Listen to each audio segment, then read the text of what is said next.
एक तो ये बात जो आप कर रहे थे वो कंप्लीट करें कि कमजोर जानवर हो तो उसके साथ ही मार देते हैं, नंबर वन।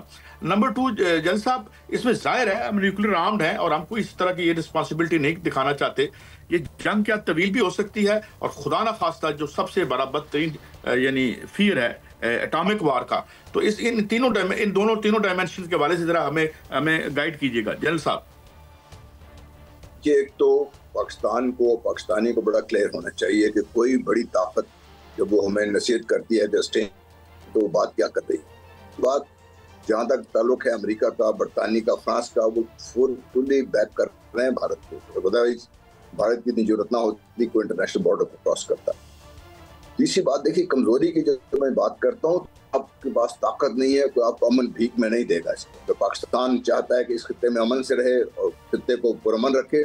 तो पाकिस्तान के लिए ताकत जो अल्लाह ताला ने वदियत की है, इसका फुल मैनिफेस्टेशन बहुत जरूरी है, जिसमें क्रॉस द स्पेक्ट्रम, चाहे आपकी इकोनॉमी है, पॉलिटिकल स्ट्रक्चर है, सारा कुछ ऑल जब तक मजबूत नहीं होंगे और आपकी लीडर होगा, इत्मीनान नहीं होगा, आप उस वक्त तक कमजोर मुल्क समझे जाएंगे। जी बेग साहब, आपने सुना जनरल साहब को। मेरा जो सवाल है कि एक जो खतरात इससे जुड़े हुए हैं, जंग का तवील होना, हम न्यूक्लियर आर्म्ड हैं, हम ये इस डायमेंशन के हवाले से क्या कोई इंटरनेशनल कम्युनिटी रिस्पॉन्सिबिलिटी दिखाएगी या खुद अल्लाह खासा ये खतरात रियल एंड प्रेजेंट है? जी बेग साहब। साहब बेसिकली कल से भी और उससे पहले भी बहुत से डिप्लोमेटिक एफर्ट्स जो थी वो अंडरवे थी। बहुत सारे इंटरनेशनल कम्युनिटी ने इंटरवीन भी किया इंडिया के साथ और पाकिस्तान के साथ भी, लेकिन इंडिया मुसलसल जो है वो पहलगाम वाले इशू को लेके कि जी हम बदला लेंगे और अटैक करेंगे, हालांकि वो फॉल्स फ्लैग ऑपरेशन जो है उसको आप बेस बना के किसी दूसरी सॉवरन कंट्री के ऊपर अटैक नहीं कर सकते जब तक कि आप इंटरनेशनल कम्युनिटी को ये कन्विंस ना करें कि ये अटैक उस मुल्क ने ही किया है या उस मुल्क के किसी बाशिंदे ने किया है।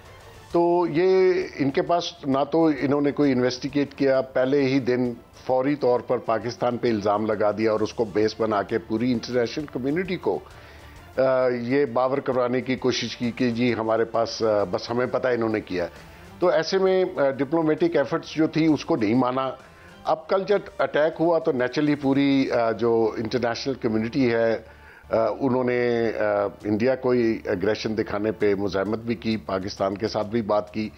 तो मैं ये समझता हूँ कि जो इंडिया की लीडरशिप का माइंडसेट है वो आप देखिए, मोदी साहब की तो एक हिस्ट्री है, इंटरनेशनली इनको टेररिस्ट डिक्लेयर किया गया। इनका जो माइंडसेट है अगेंस्ट पाकिस्तान और अगेंस्ट मुस्लिम्स, और इंडिया में जो ये मुसलमानों के साथ इन्होंने किया, गुजरात में किया, तो ये जो इजराइल की एजेंसी इनके साथ मिली तो ये समझ रहे हैं कि शायद वो मोसाद जिस तरीके से एक्ट करती है इंटरनेशनली, हिटमैन के तौर पर अपने ओपोनेंट्स को मुख्तलिफ कंट्रीज में जाके मारा। तो पाकिस्तान इनको बहुत पता है, इनके पास भी इंटेलिजेंस रिपोर्ट्स है, it's not easy to attack Pakistan, और इनको ये भी पता है कि पाकिस्तान आगे से रिटेलिएट करेगा और उसका जवाब बहुत परफेक्ट किस्म का परसाइज होगा। तो मैं ये समझता हूँ कि इस माइंडसेट को वो पूरी दुनिया को ये बताना चाह रहे हैं कि जी हमने ये करके दिखाना है। अब इनको पता होना चाहिए कि अगर आपने अटैक किया तो उसके कॉन्सिक्वेंस होंगे, उसका जवाब आएगा और वो जवाब बहुत ख़तरनाक होगा और अल्लाह ने चाहा तो इनको एम्बैरेसमेंट भी होगी। मेरा कहने का ये मकसद है कि ये ना तो इन्होंने इंटरनेशनल, लेकिन बेग साहब एक जानिब हम जब ये बात करते हैं कि उनका माइंड सेट है और भारत जो है वो इस खित्ते में चौधरी बनना चाह रहा है, लेकिन दूसरी जानिब देखने में ये आ रहा है कि भारत का अपना मुस्तकबिल जो है वो बड़ा मखदूश नज़र आ रहा है, क्योंकि जो अहले नज़र है और आलमी माहिरीन है वो ये देखते हैं कि भारत के अंदर बहुत सी लैदगी की तहरीकें चल रही हैं। सिख जो हैं वो खालिस्तान बनाना चाह रहे हैं, बाकी जो तहरीकें हैं वो ऐसी सवीर तहरीकें हैं कि जिससे भारत के टूटने का खदशा, और मोदी की पॉलिसियों से मज़ीद लगता है कि शायद ये स्पीडी हो जाए। आप कैसा मुस्तकबिल देख रहे हैं भारत का? क्या भारत जो है वो अफगानिस्तान बनने जा रहा है, बन सकता है, या भारत टूट सकता है अगर इसी तरह इसी डगर पे चलता रहा? देखिए, वहाँ पे भारत में गवर्नमेंट लेवल पे जो मिनॉरिटीज़ हैं उनके साथ उनका सलूक अच्छा नहीं है, और वो हिंदुआता माइंडसेट जो है वो चाहते हैं कि सिर्फ हिंदू जो हैं वो पावर में भी रहें और जो मिनॉरिटीज़ हैं उनके साथ उनका हर सतह पर सोशल लेवल पर भी, गवर्नमेंट लेवल पर भी वो बहुत ही बुरा हाल किया हुआ है। उस वजह से लोग ये सोचते हैं कि हमें सेपरेट होना चाहिए, जो कि उनका हक है। तो इंडिया का अफगानिस्तान जैसा तो मुझे नहीं समझ आती, लेकिन इंटरनल बहुत प्रॉब्लम है। इसीलिए मोदी साहब ने अपने इलेक्शन और इंटरनल प्रॉब्लम्स के होते हुए पाकिस्तान पे अटैक किया, ताकि बाकी जो कूफते हैं वो मोदी साहब की सपोर्ट में आ जाएं। लेकिन उनकी अपनी जो अपोजिशन है और लीडर्स हैं मुख्तलिफ पार्टीज के, वो भी इसको क्वेश्चन कर रहे हैं, पहलगाम इशू को, कि आपने बगैर किसी इन्वेस्टिगेशन के पाकिस्तान पर इल्ज़ाम लगाया और फिर अटैक भी कर दिया।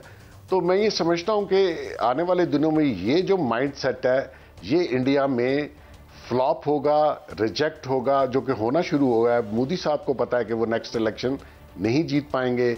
उनका वैसे भी जो टन्योर, जिस तरीके से उन्होंने अभी इलेक्शन जीता है, वो बहुत ही कम मार्जिन से जीता है। और ये जो फिनोमेना इन्होंने पाकिस्तान के खिलाफ किया, ये इनको इनके कॉन्सिक्वेंस भुगतने पड़ेंगे और फिर इनके पास छुपने की जगह नहीं होगी। अच्छा जनरल साहब, एक और मैं बड़ी दिलचस्प बात है कि अब वो एक किसी मुसलमान जो इंडियन पुलिस फौजी ऑफिसर है उसको आगे कर रहा है मोदी, तो क्या वो खौफजदा है? मुसलमानों की एक बहुत बड़ी अक्सरियत यानी अकलियत है, सबसे बड़ी अकलियत मुसलमान ही है वहाँ पे, तो that is also kind of उसकी वो जो उसे कहते हैं ना कि बड़ा वो इस तरह बड़ा एक टेक्टिकल उस मूव है उसकी।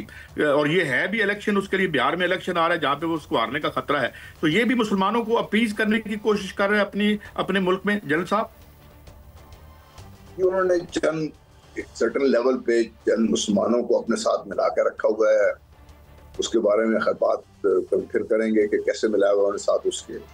लेकिन सब कुछ कैसे दुनिया कैसे भूल सकती है जो कश्मीर में किया जा रहा है, जो बाकी माइनॉरिटी के साथ। देखिए काजी साहब, उनके तो आइन में बहुत बड़ा छूट है। आर्टिकल 25 है, 25A है शायद, उसमें उन्होंने जो हिंदू डिफाइन किया है उसमें उन्होंने सिखों को भी शामिल किया, बुद्धों को भी शामिल किया, जैन को भी शामिल किया, शुक्र है मुसलमानों को उसमें शामिल नहीं कर दिया। ये तो उनका आइन का अपना बहुत बड़ा झूठ है। फिर जब उन्होंने कश्मीर पर ये लगार की, आज़ाद मकबूजा कश्मीर पे, उससे पहले उन्होंने उसी के साथ ही आसाम में 40 लाख फैमिलीज की शरीयत मनसूख कर दी। ये वो लोग थे जिनको वो 1970 में बांग्लादेश से लेकर आया था, और उनके साथ जो बेहशर हो रहा है वो, अगर आप 4-5 मेंबरी पर फैमिली लगाए, 2 करोड़ से ज्यादा लोग हैं जिनकी कोई शरीयत नहीं है, बांग्लादेश एक्सेप्ट करने को तैयार नहीं है, भारत ने उनकी शरीयत मनसूख कर दी है। और क्या हम ये सब कुछ भूल सकते हैं? वो मुसलमान ये भूल जाएंगे सारा कुछ? ये नहीं, ये नहीं हो सकता। मुसलमान नहीं भूल सकते, दूसरी माइनॉरिटीज नहीं भूल सकती। एक्चुअली अगर आप एक और तरीके से देखें इसको, तो मैं ये बात कह चुका हूँ, इस वक्त भारत गुलाम है, एक इंतहाई खौफजदा गुलाम मुल्क है भारत। अब खौफजदा किससे है? वो नैते कश्मीरियों से। वो कश्मीर ने भारत को गुलाम बना के रखा हुआ। अगर आज और जब भी कश्मीर आज़ाद होगा, ये मार्क माय वर्ड्स, इंशाल्लाह आज़ाद होगा और जरूर होगा, उसके बाद भारत का बचना मुश्किल है एज ए कंट्री। ये वो खौफ है और ये वो डर है जो उनको एक मिलके जो ये चीखने चिल्लाने मजबूर कर देता है। दूसरी, जो माइंडसेट की बात करते हैं ना, तो हम ये भूल जाते हैं कि दुनिया में इस वक्त 3 एक्सट्रीमिस्ट माइंडसेट हैं जो काम कर रहे हैं। जो ज़ायनिज़्म की तो हम बात करते हैं, ब्राह्मण ज़ायनिज़्म मेरा ख्याल है बहुत खतरनाक है, अभी हम उसका मुज़ाहरा देख रहे हैं। और जो क्रिश्चियन ज़ायनिज़्म, ऑल 3 आर अलाइंड और उनके एक ऑब्जेक्टिव है उसका। उस ऑब्जेक्टिव के बारे में कुछ शक कराना चाहिए नहीं। नेतन्याहू उसको एक रिप्रेजेंट कर रहा है सामने as a poster boy, Modi साहब इज सेकंड पोस्टर बॉय को इस्तेमाल कर रही जा रहे हैं उसको। जनरल साहब माफी चाहता हूँ, मैं इंटरजेक्ट कर रहा हूँ, एक बड़ी आपसे मैं लेना चाहता हूँ। आप फौज में आपने बड़ी एक दश्त में जिंदगी गुजारी है। आलमी जंग, एटमी जंग के खतरे की जो बात है, do you rule it out? Because it is a mutual annihilation as we all know. लेकिन जिस तरह का पागलपन हम देखते हैं मोदी साहब का, जो लेवल है, जो उनका कल्चरल लेवल है, जो उनकी बैकग्राउंड है, जो उनकी तालीम है, डू यू थिंक कि ये इस हमाकत में और एक जो है वो झोंक सकता है दुनिया को इस तबाही की तरफ? जनरल साहब, बिल्कुल, मोदी से आप ये तो ना करें कि उसको अकल आएगी और समझेगा वो, जो उसके सर में भूत सवार है। एक और बड़ी चीज जो हुई है कल रात से, उससे पहले 22 अप्रैल ऑनवर्ड, ये है कि पाकिस्तान का जो एटीट्यूड है एज ए नेशन, वो मोदी के और उनके जो पैरोकारों के दिमाग में घुस गया हुआ है। ये entered their decision to making loop, उसमें एंटर कर गया पाकिस्तान। अब उनका हर सोच, हर चीज, हर तरफ पाकिस्तान को देख रहे हैं वो लोग। वो एक खौफजदा मुल्क है, उन्होंने ट्राई करके देख ली, कल रात को उनको पता चल गया क्या होगा। आज पाकिस्तान की नेशनल सिक्योरिटी कमेटी में डिक्लेयर कर दिया हुआ है।